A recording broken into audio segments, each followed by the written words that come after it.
Hey guys, what's going on? This is John with Gamester81.com. I'm here with my friend Joe Cody with Atari2600.com. This is one of my favorite sites for retro gaming, and Joe lives really close to me, and I love going to Joe's place and checking out some of the retro games they have. He sells them online at Atari2600.com.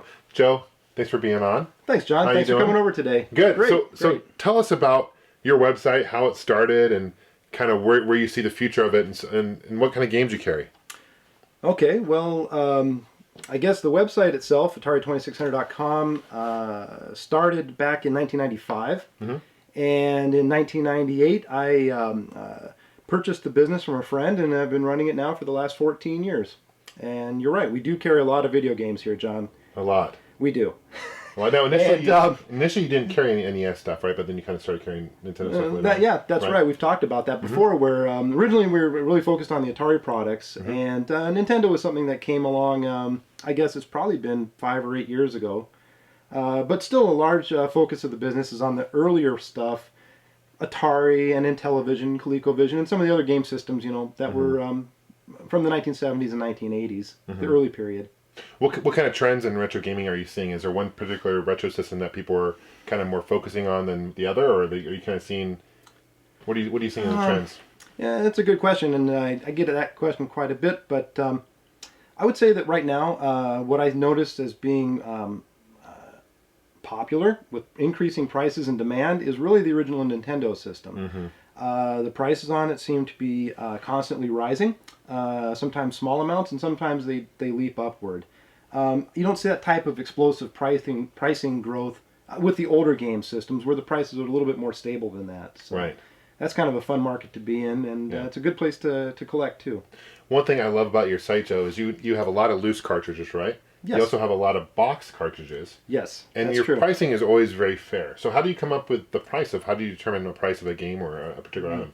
Yeah, and that's a good point, and I can tell you that pricing is a very important thing here, because really the approach is to try to be fair and to offer quality items that people enjoy owning at a fair price. The method that I use is I use a lot of different resources. I try to find out what current values are, and I try to position the prices somewhere between a high and a low in an average price for the product, so that it's a fair price for the buyer and a good value. And you always have pictures of the particular item that you're selling on your website, and you always are very clear about if there's any dings or nicks or any stickers that might be off. And you also have a section there, kind of, what do you call it, the Naked Ladies or Wounded Warriors? What is that section? Naked Ladies and Wounded Warriors. And what is that? Elaborate on those a little bit. Well, when you start to look at the video games as a collectible, you have to be aware of the condition. And so when you start to assess video games, they obviously fall into better condition and poorer condition. And then the ones that really are below what a normal person would accept as far as condition, you have to really discount those and sell them at a lower price. They're very popular because they're still a playable game, very popular titles, but they just look poor, and we put them into a separate category on the website called Naked Ladies and Wounded Warriors. Yeah. Nice. Yeah. But before we're going to do a quick tour of kind of some of your collection you have for sale. How many games do you think would be in your inventory of games that you have? Ballpark. Well, it's a large number, and it grows all the time. The most recent number that I have is around 12,000 items in the online store, Atari2600.com store. However, at any given time, the number is probably closer to about, there's probably about 8,000 or 9,000 items currently for sale on the website. Okay. Now, if someone were to go on your website and say you didn't carry that particular item, can they go, Joe, I'm looking for this X game right here. If you get it, can you let me know? Do you do that? Do you do requests like that? Yep, and it's true. There are a lot of times people will contact us about, they're looking for something and they haven't been able to find it. Usually it's the more obscure and rare type of items. I'm happy to help people in that regard. The only advice, or the only thing that I always tell them, John, is, there's a long waiting period sometimes. These really are very rare objects. There's just a very few of them around, and the waiting period can be a course of several years. And if they're willing to wait, then perhaps I can find it for them. Okay, awesome. Okay, so we'll do a tour right now. Before we go on your tour of your collection here, you have some items pulled aside that you like to kind of show us and show the viewers. Yes. And kind of explain briefly about these items and why they're considered rare. Okay. Happy to do that. That's one of the things that I enjoy doing the most. So it's a lot of fun to show sometimes things like this Atari system right here. I think that's probably in a good location. This is like amazing shape. I mean, this is a 10 out of 10. I mean, this is really. This one I wanted to pull out today because of a couple things. One is the condition, which you mentioned. It's in perfect condition. What we're looking at here is an Atari 2600 system. This is a 4-switch model. Back when Warner Communications owned it does. It does. Yeah, this was during the Warner period when they owned Atari. This one has never been opened. It's still sealed in the box. You can see that it doesn't have really any wear other than just a very small amount of shelf wear. I would probably grade in a 9 plus 5 to 10. It's in nearly perfect condition, and it's never been opened. There's another interesting thing about this, John. This is actually a promotional system that Atari had produced. This wasn't available for sale in stores. This item would have been given away for free. There were different promotions. This one in particular was through Ford dealerships. If you purchased or leased a new Ford, they would give you a new Atari system on the way out the door in your new car. Is there a copyright on this thing? What year was it? This system here would date to 1982. Okay. This particular 4-switch model was produced from 1981 through early 83. Okay. And it would date to about the middle of that time period. Anyway, that was a very interesting item. And it comes with, you even have the mailing box too, the box, where I don't know where that is, but you have the box that's shipped with. It does. It still has the original shipping container. We've set it aside, but it does have the original shipping container. That's awesome. I know, it is. These type of things are just don't come in very often. They're so rare, and they're fun to see when they do because, well, they're just fun to have and see and to hold and to appreciate as well. It's one of those things you probably want to keep unopened if you purchase it, right? I would agree. Yeah. Kill you if you're someone, you don't want to son or something. Right. You would definitely lose value. Although it would be kind of fun to see how nice it looks on the inside, but I'm not going to be the one to do that. No, definitely. There's a couple other things I wanted to show you, John.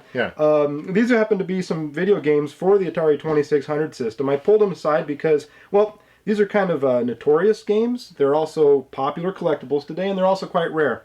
The first one is, this is a game called Custer's Revenge for the Atari 2600 system. This is an X-rated video game. Yeah, and I think it was only available in like adult shops. That's what I understand. Yeah. So maybe a lot of people don't realize that maybe this genre of video games got its start way back in the Atari age. Yeah. And it's a popular collectible today.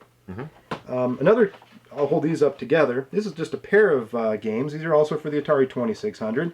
And what we have here is a Halloween and Texas Chainsaw Massacre. So obviously these are based on movies. These are early movie titles. And I guess you'd call these horror genre games.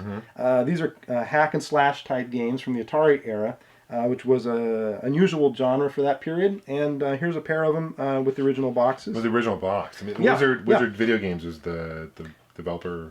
And that's right. They only made 2 games for the system, and they're very unusual to find them with the original boxes. And so it's nice to see both of them here. What's the average retail value of something like that in the box, would you say? I mean, Halloween is typically sells for more than this one, and given the condition, I would say this one is probably close to $300, and Halloween is probably closer to $400. Okay. So maybe $700 for the pair. Okay.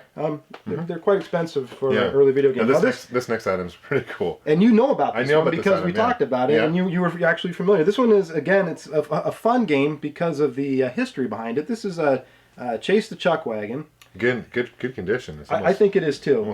You know, the silver box, it's really reflective, and if it has any wear, it just looks terrible. This one is in great condition. It's a mirror type of a finish. Yeah. It was made by Spectre Video. The way that this game was acquired was by sending in proof of purchase from Chuck Wagon Dog Food. We probably remember the commercial with the dog and chasing the Chuck Wagon under the table. Anyway, so you'd buy the dog food, send in the proof of purchases with additional money, and you would get this in the mail at some time later. So very difficult to acquire. It wasn't sold in stores. You had to. It was a promotional item. Very unusual to find it with the original box in this condition too, which I think we both, you know, this is in nearly mint condition. The value on this one would be somewhere between, I would guess, $400 or $500 probably. Wow. Yeah, cool. it's a nice video game.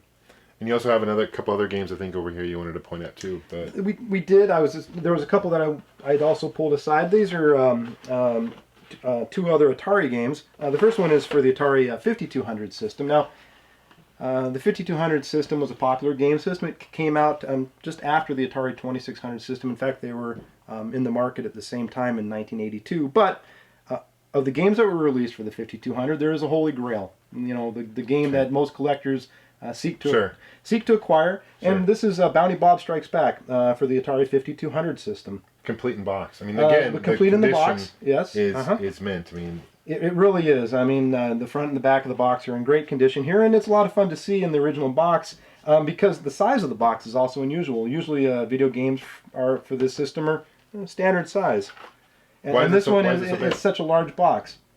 Well, at the time that this was made, they were also producing video games for Atari computers. I was going to say the floppies and stuff. Yeah. Exactly. Yeah. And the box size is consistent with an Atari 8-bit game of the same era. So I'm sure that the box was designed to be used for either both purposes. But anyway, it's a nice item, and it's a fun item to have, especially in that type of condition. And retail for that game is... retail price on a boxed Bounty Bob like this would be in the $400 price range. Yes. Okay. I guess the other one I wanted to show would be, I guess it would be called a Holy Grail as well. Okay. Since we've kind of covered the original 2600 and then we moved to the 5200, let's finish up with the Atari 7800. So here's an Atari 7800 Tank Command. Tank Command is one of the few third-party games that were released for the 7800. This one happens to be by Froggo Games. There's nothing in particular about the game itself. It's a tank combat game, of course. But it was probably produced in small quantities because in today's marketplace, it's quite rare and valuable. I would believe that the value of this would be maybe around $100 to $120.